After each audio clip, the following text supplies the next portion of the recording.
Hello, everybody. Welcome back. Today we're gonna yap about something which I've actually talked to people about in my life, and um, it's such a interesting debate that I feel isn't even like a debate that should happen, but yet some people are super passionate about for some reason. So today I'm gonna yap about zombies. Can they happen? Those zombie shows that we all love, you know, can they actually come to fruition? Now, the simple, straightforward answer is no. Um, Now, if you want to stick around to hear my arguments on why it's not possible, thanks. Now, first off, let's start by defining what is a zombie. So if you were to look it up, what is the dictionary definition of a zombie? Zombie is a corpse said to be revived by witchcraft. The origin was actually from African mythology, specifically Haitian mythology or Haitian folklore. Now, the political correct term, if you all didn't know, because I didn't know, the politically correct term for a zombie is differently animated. Interesting, right? Now, there are three types of zombies. There is, and within those categories, there's actually subcategories, but I'm just going to go over the main categories. So it's the pathogenic medical zombie. So this one is caused by a virus or bacteria, right? Then you have your supernatural magical zombies. These are the ones that were cursed or were the product of voodoo. These are usually the most popular ones from Haitian culture. These are the more realistic ones, right? And then the physiological, which is where someone is acting like a zombie, right? So you're lacking consciousness, but you are appearing human, right? So these are the three categories of zombies. Now, the zombie that I'm focusing on is the popular one, the one that was made popular by Hollywood. And that's the zombie that is the living dead, right? So they are dead, and yet here they are fully animated after your body for consumption, right? Specifically your brain, right? These are the popular zombies, which we see often in movies and shows. And the straight up answer to, again, the question, can that happen? It's no, it cannot happen. And here are the reasons why. Now, in the animal kingdom, there are instances where certain fungi, certain viruses will affect certain animals and cause them to act a little bit strange, right? And ultimately, it will lead to the death and demise of that animal. So, I'm going to first talk about what some people like to use as an argument for the possibility of a zombie apocalypse happening. And they use it as an argument, as in, well, it's not happening right now, but eventually, it can jump from species to species, trans-species mutation, and eventually, we're going to end up like them. And actually, the first one I'm going to talk about is what they used loosely for a very, very hot show that happened just a few years ago.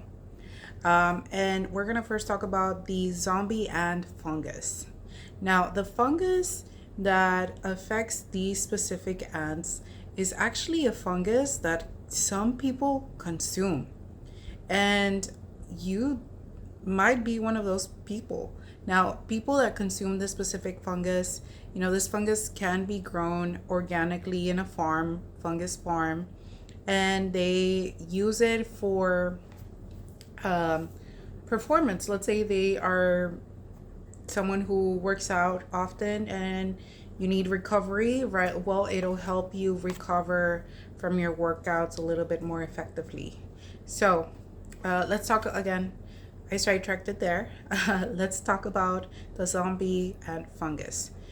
This fungus affects ants, carpenter ants specifically. Carpenter ants actually tend to live up in the tree canopies. Every once in a while, an ant will fall into the grass, and or it will stumble upon, a caterpillar that was consumed by this fungus. So what happens is, because this fungus can affect not just ants but caterpillars and whatnot, spiders. Um, the fungus grows inside of the body of the ant or the caterpillar, and it grows spores, right? Eventually, it will release a sticky substance within the surrounding area. If an ant comes in contact with that substance, then the fungus will grow inside that ant. What it does is it actually eats away at certain genes that cause the ant to drop from the trees, and then it makes its way to a grass blade, and it will grip this grass blade, and it's actually called the death grip. Scary enough. And then that's when the spore comes out. Once it's achieved its goal of landing on the grass, it will the spore will come out and grow within the ant, and it continues its life cycle. Now, I've heard a lot of people say, well, it can happen. It just needs to travel to, our insides, and one mutation can lead to the zombie apocalypse. First off, no. The main purpose of this fungus is to reproduce and to grow more spores. It's not trying to eat your brain. It's just trying to survive. And biologically speaking, our bodies are not capable, or they're not very good hosts. Our bodies are not good hosts, right? For the purpose of the life cycle of that specific fungus, or most fungus. Yes, some fungus do live within us. Some fungi, like Candida, right, can grow within us if it's within the right environment. But we have, ointments that we can take care of. Athlete's foot, right, is also fungus that grows in our skin. We have ointments or treatments that can take care of that. A human is actually covered in millions and billions of bacteria and, fungi. Sometimes our bodies, though, it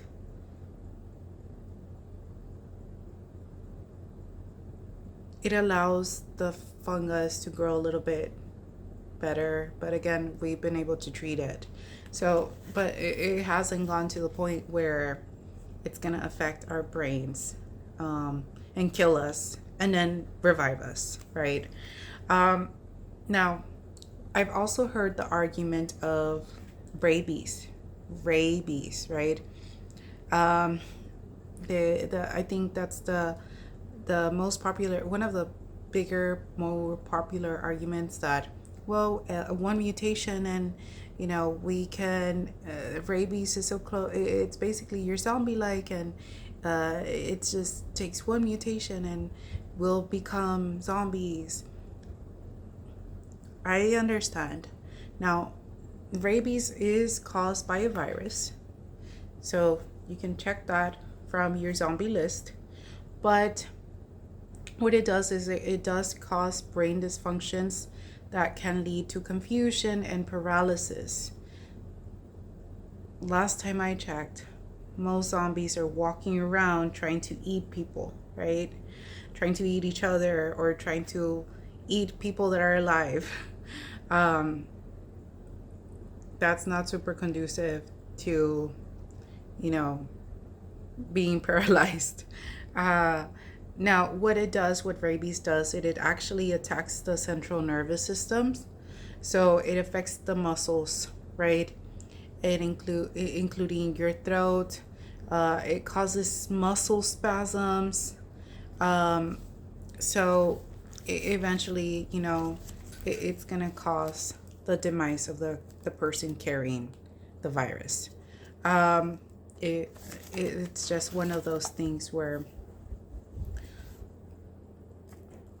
the body just, the goal is to attack the virus goal is to attack the central nervous system, and our body just naturally doesn't have a way to fight it, but it's not going to go out of its way to,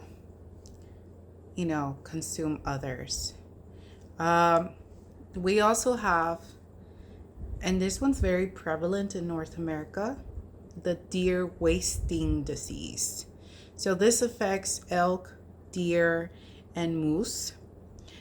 Basically, what it does, it affects the prions in their brain permanently, and it causes unusual behavior in these animals. Eventually, it's going to lead to their death. Basically, it starves them. It causes erratic behavior because it's damaging their brains. And people actually have to, if you go deer, elk, or moose hunting, elk, I don't think you're supposed to hunt, I don't know.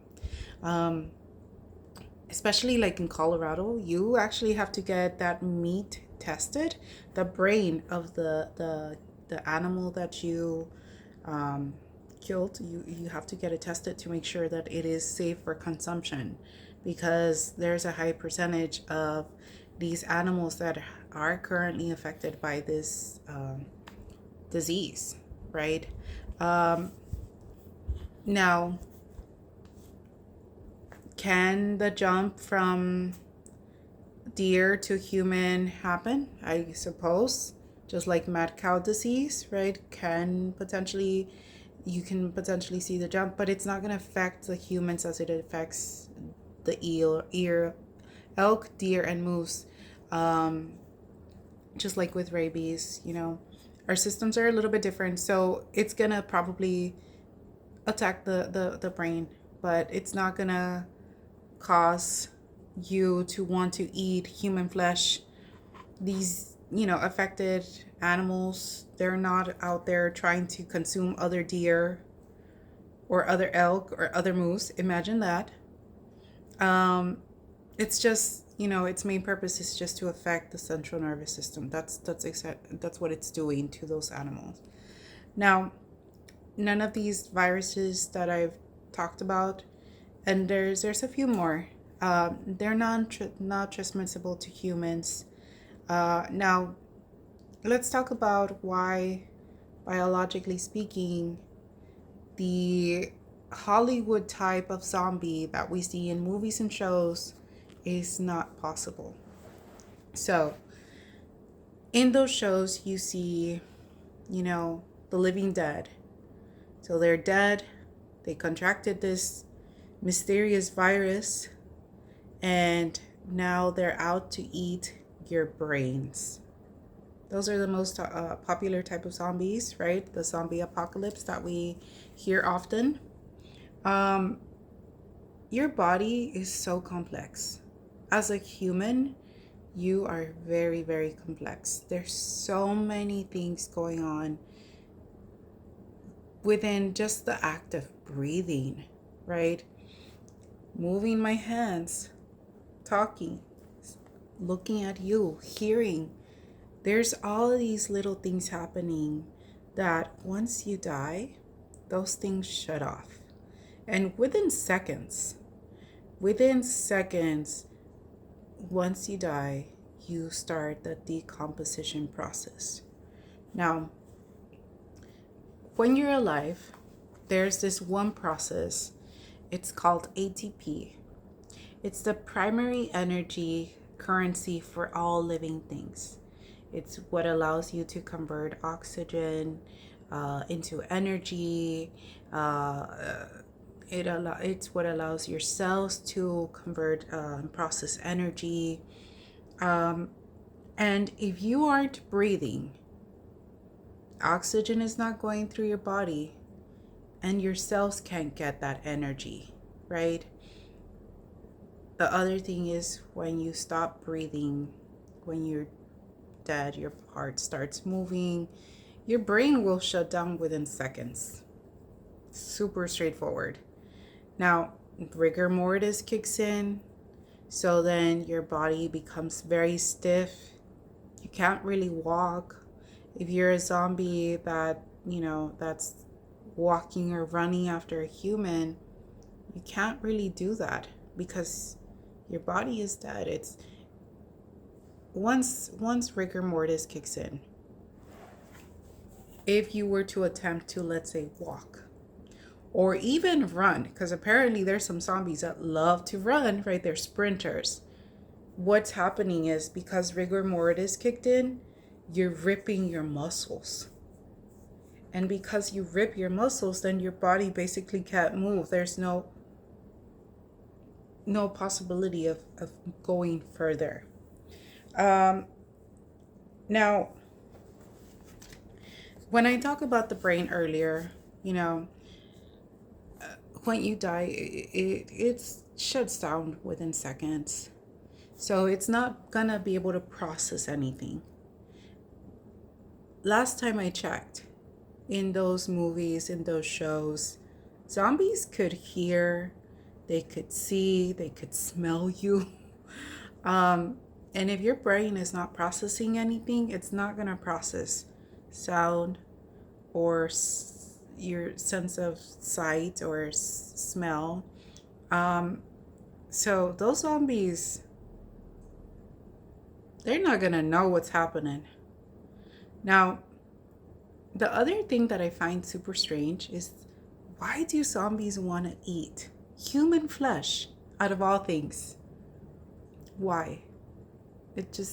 And then your brain too, right? They're after your brain for some reason. Why? Well, I'm sure some of you have heard those stories where a human that is alive has consumed human brain, right? For whatever reason. You are not supposed to eat brain. What happens is, you get something very similar to deer wasting disease, to mad cow disease, where your prions in your brain become affected, and you go, for lack of a better word, crazy. Like you go like nuts. It's crazy, because your body, you're not supposed to eat that. You're not supposed to eat another human brain. So just think of it. You have a zombie that is out of control, trying to eat human brain, and then they end up going even worse out of control. But then they can't walk, and they can't hear, and they can't see. So again, it's just not possible, biologically speaking. Now, excuse me. Another argument that I've heard a lot is people say, well, the governments are always messing around with chemicals and viruses and bacteria, and so we're gonna end up in a situation where it's made in a warehouse virus, and that's how they're gonna get us. yes, scientists do tinker with viruses to learn about how they affect us. And yes, some people have tinkered with these viruses for ill intended purposes. Uh, but you will not be able to get to what you normally would call a zombie. Again, biologically, it's not possible. Now, if you were to say, well, you know, because let's go back to the Haitian folklore of the zombie, where it originated, right? Um, Back then, uh, a few decades ago, actually, um, some people in Haiti were saying, not some people, but many people were saying that they were getting kidnapped by these witch doctors and that they would be killed and then be brought back to life as a zombie, and they would be forced to work for these witch doctors for many, many years. Eventually, these people would return back to their village, not knowing what happened to them. Um, and they would claim, that they were dead, and they don't have any memory of what they did, but that they were working for these witch doctors. So there are plants, and I'm not going to name these plants, but there are plants that can cause your body to react a specific way to where it looks like you've been dead, right? It slows down your heart rate, it immobilizes you. You're still alive, but it gives the illusion that you're not. There's also some plants or herbs that make you forget what you are doing, right? Um, as we know, these witch doctors, they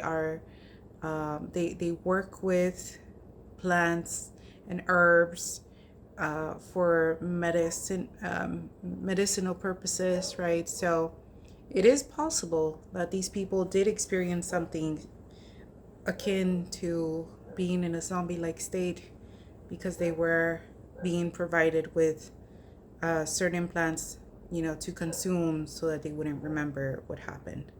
Um, so I'm not arguing with that, but those aren't the zombies that we normally discuss when we talk about the zombie apocalypse, right? Um, and again, people might argue, well, it just takes one animal to human transmutation so that we can end up like, zombies. But again, when we talk about zombies and the zombie apocalypse, we are talking about the living dead. Means you're dead.